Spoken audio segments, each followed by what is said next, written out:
lang naman yung nanay mo kapag may kailangan siya sa'yo.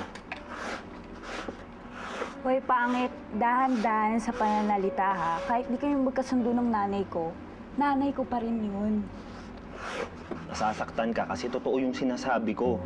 Akala mo ba kapag sinasabi ng nanay mo na hindi niya ako gusto, hindi ako nasasaktan? Eh, matalas pa sa itak yung dila ng nanay mo eh. Sinabi ng dahan-dahan sa pananalita, eh. O bakit? Totoo naman ah.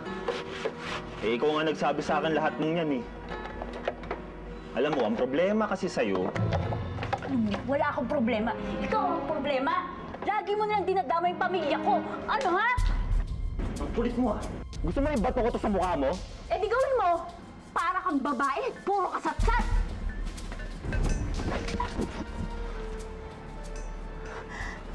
Siraulo ka ba? Ay, May. Sorry. Sorry ka dyan, pa.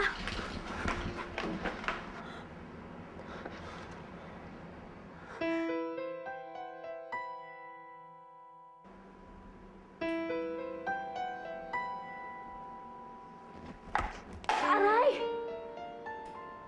Gerald, ano naman ba to, ha? Umamin ka nga. May manliligaw kang pulis, no?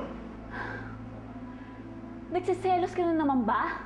Ilang beses ko ba sasabihin sa'yo na magkaibigan lang kami? Yun lang yun! May kaibigan ba nagde-text lagi, ha? Ha? Umamin ka nga sa akin, ha? Bitawan mo nga ako! Siguro kaya ayaw mo magpasundo lagi sa akin sa trabaho dahil may iba ka na, no? Bitawan mo ako! Jeremy, nasasaktan ako! Bitawan! Ano ba? Bitawan mo ako! Alam mo, pagod na ako eh!